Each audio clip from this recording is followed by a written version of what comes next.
Toutes tes épreuves sont salutaires pour ton âme. Je rends grâce à Dieu pour cette nouvelle audio, que la grâce et la paix vous soient données de la part de Yeshua Hamashiach, le ressuscité du troisième jour. Voilà, j'aimerais encourager encore les élus du Seigneur concernant les épreuves, les tribulations, les brisements, le rejet, l'incompréhension, l'isolement, la détresse, l'angoisse, la mort, la pression. J'aimerais encourager les élus du Seigneur aux quatre coins du monde entier. Tu dois savoir, mon frère, ma soeur, que c'est par beaucoup de tribulations qui nous feront entrer dans le royaume des cieux. Et je traverserai des moments difficiles dans la foi. Mais cela est nécessaire pour notre salut, pour notre perfectionnement, pour former au-dedans de nous le Fils de Dieu, pour nous bâtir et nous installer dans le caractère de Christ. Et pour cela, le Seigneur nous fera passer par des épreuves pour nous émonder, pour nous épurer, pour nous perfectionner, pour nous tailler, pour nous briser, pour nous polir afin que nous puissions être l'argile entre les mains du potier. Nous allons commencer ce passage en lisant Jacques chapitre 1, le verset 2. Mes frères, regardez comme un sujet de joie complète les diverses épreuves auxquelles vous pouvez être exposés, sachant que l'épreuve de votre foi produit la patience. Mais il faut que la patience accomplit parfaitement son œuvre, afin que vous soyez parfaits et accomplis sans faillir en rien. Amen. Pour que vous allez dans le Seigneur, la Bible nous dit de nous réjouir des diverses épreuves auxquelles nous sommes exposés. Et c'est parce que le monde nous enseigne. Je vais quand même faire une petite parenthèse ici, je parle des épreuves qui nous sont soumises, que nous souffrons selon la volonté de Dieu. Parce que Pierre va dire que nous ne devons pas souffrir comme étant des imposteurs, comme étant s'ingérant des affaires d'autrui, comme des menteurs, des voleurs, etc., etc. Je parle bien ici des épreuves auxquelles, Dieu nous soumet pour nous perfectionner, pour nous émonder, pour nous tailler. Et bien, le Seigneur nous dit de nous réjouir de ces diverses épreuves. Et nous dit, bien dans le Seigneur, qu'il faut justement que l'épreuve produise la patience.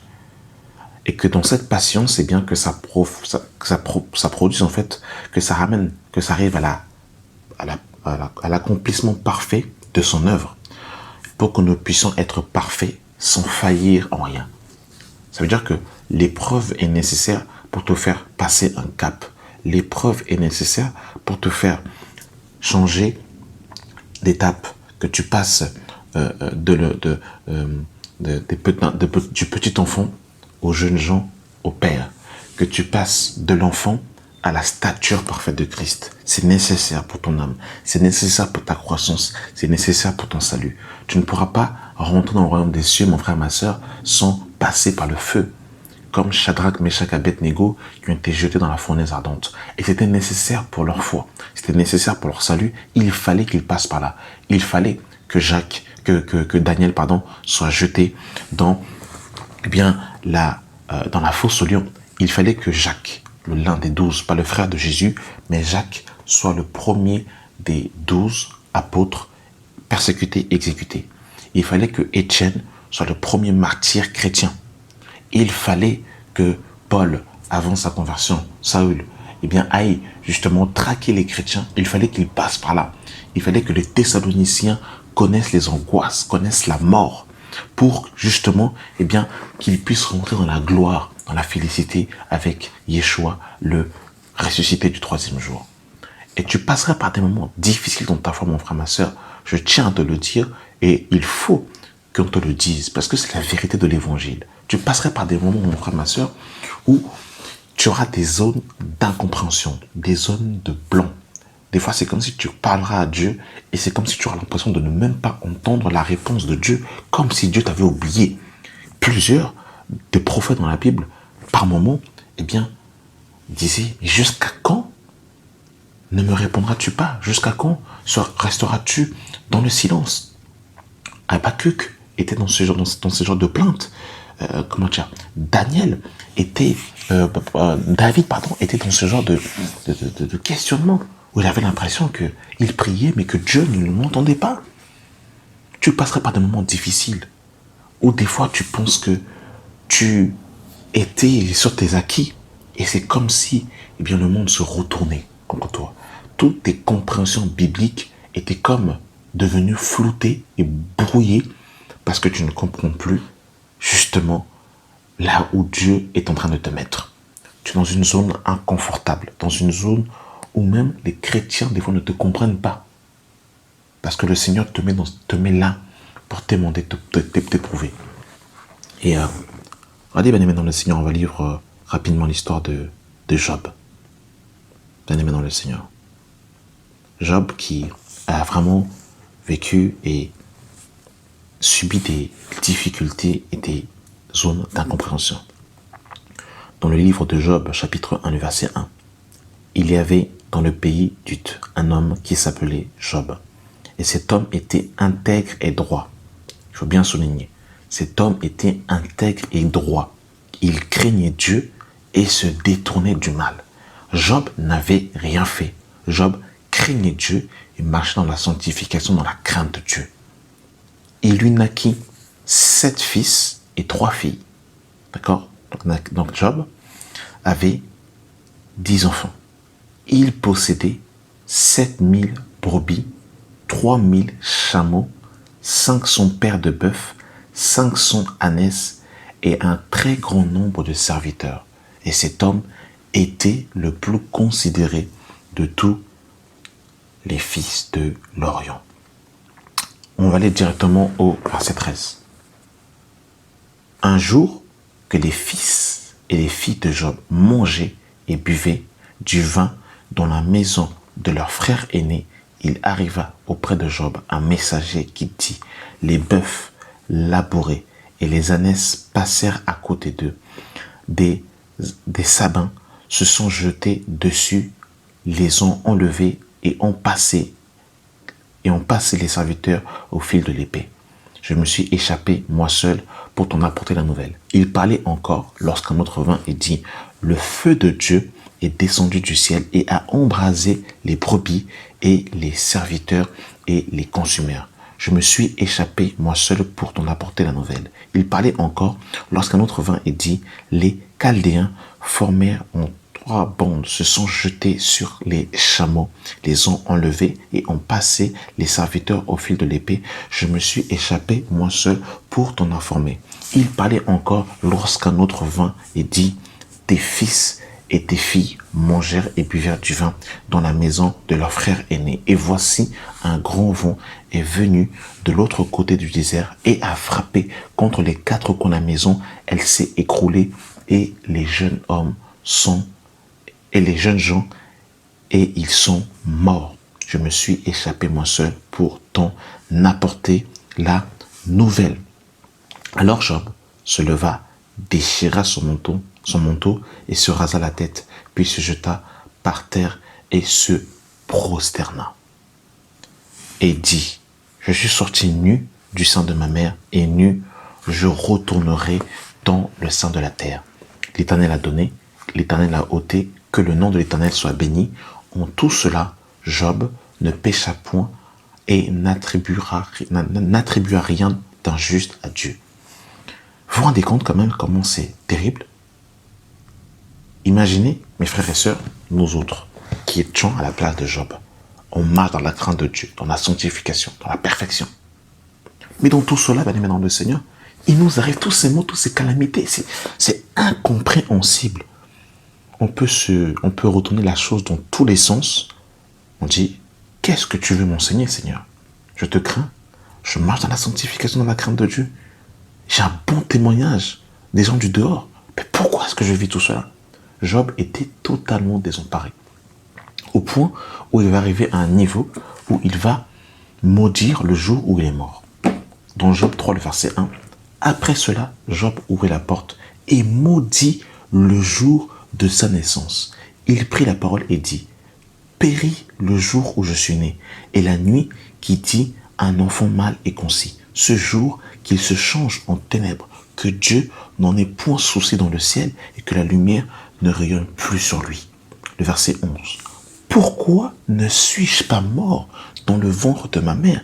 Pourquoi n'ai-je pas expiré au sortir de ses entrailles? Pourquoi ai-je trouvé des genoux pour me recevoir et des mamelles pour m'allaiter?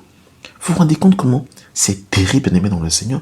Job était arrivé à un niveau où il a maudit le jour où il est né. Vous vous rendez compte comment c'est terrible, bien-aimé dans le Seigneur? Est-ce que vous vous rendez compte comment c'est terrible? Waouh! Mais le Seigneur avait un but spécifique. Il voulait faire comprendre quelque chose à Job. Et vous savez, c'était quoi le point de chute de Job? Pourquoi est-ce que Dieu a permis cela dans la vie de Job? Job avait un problème. Le problème de Job, c'est que Job était un homme qui craignait Dieu. Jusque-là, ça va. Un homme qui marchait conformément au principe de Dieu et qui offrait des holocaustes pour ses enfants afin que si ces derniers avaient péché, que Dieu allait leur pardonner. Mais le problème de Job, c'est que Job se voyait trop juste aux yeux de Dieu. Et le Seigneur voulait que Job puisse monter encore de standard dans la justice. Dans Job 32, à partir du verset 1, on nous dit « Ces trois hommes cessèrent de répondre à Job, parce qu'il se regardait comme juste. Alors s'enflamma de colère Élihu, fils de Barakei, de Buz, de la famille de Ram. Sa colère s'enflamma contre Job, parce qu'il se disait juste devant Dieu. » Et Job était tellement juste que pour lui, c'était injuste qu'il subisse ça. Il disait, mais c'est pas normal, je suis juste, j'ai rien fait. Même si Dieu vient me voir, je lui dirais, mais moi j'ai pas péché, moi j'ai rien fait, je marche droitement, Seigneur. C'est pas normal que je subisse ça. Vous vous rendez compte? Il se trouvait juste aux yeux de Dieu. Et le Seigneur voulait faire comprendre quelque chose à Job. Il voulait faire grandir Job et le faire croître dans un standard, dans une autre dimension. Donc toutes les épreuves, mon frère, ma soeur, que tu subis, c'est pour t'enseigner quelque chose, c'est pour ton édification. Dans Job 42, le verset 5, on nous dit, c'est Job qui va dire ça, « Mon oreille avait entendu parler de toi, mais maintenant mon œil t'a vu. C'est pourquoi je me condamne et je me repens sur la poussière et sur la cendre. » C'est paradoxal. Job va se repentir. Lui qui était un homme intègre, qui se trouvait sans faille, sans imperfection, et en vérité, il n'avait rien fait de mal. Mais il va se repentir parce qu'il va se rendre compte que, oui, en vérité, je me suis trouvé trop sage à mes yeux.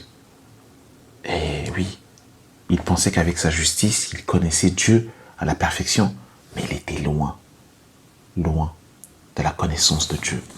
Et je terminerai par un dernier passage dans le livre de Jérémie, chapitre 20, à partir du verset 14, qui lui aussi, et bien en tant que prophète, a traversé des moments difficiles et va lui aussi maudire le jour de sa naissance. Jérémie 20, le verset 14. Maudit soit le jour où je suis né, que le jour où ma mère m'a enfanté ne soit pas béni. Maudit soit l'homme qui porta cette nouvelle à mon père. Il t'est né un fils mâle et qui le combla de joie. Que cet homme soit comme les vies que l'homme a détruites sans miséricorde, qu'il entende les gémissements le matin et les cris de guerre à midi. Que ne m'a-t-on fait mourir dans le sein de ma mère? Que ne m'a-t-elle pas servi de tombeau? Que n'est-elle pas restée éternellement enceinte? Pourquoi suis-je sorti du sein maternel pour voir la souffrance et la douleur et pour consumer mes jours dans la honte? Waouh! C'est terrible, hein? C'est pour ça, ayant quand même beaucoup d'humilité, je terminerai par là, ayant beaucoup d'humilité, ayant beaucoup de tact, lorsqu'un frère ou une sœur passe des difficultés. C'est pas parce qu'un frère ou une sœur passe des difficultés qu'il est forcément dans le péché, qu'il a forcément abandonné la foi. Des fois, on vit des choses difficiles, des choses qui nous dépassent, qui dépassent même les frères et les sœurs, parce qu'ils ne vivent pas ce que nous vivons. Ils ne passent pas par la traversée du désert que nous passons. Et eux, avec leur verset biblique, eh bien, leurs versets qui sont des fois vrais, mais qui ne sont pas appropriés parce qu'ils ne vivent pas ce que nous vivons, ils ne se mettent pas à notre niveau, ils ne comprennent pas. Ici, nous sommes aujourd'hui au XXIe siècle, nous sommes en train de lire ça. On se dit, mais quand même, Jérémie, t'abuses quand même. Tu maudis le jour où t'es né.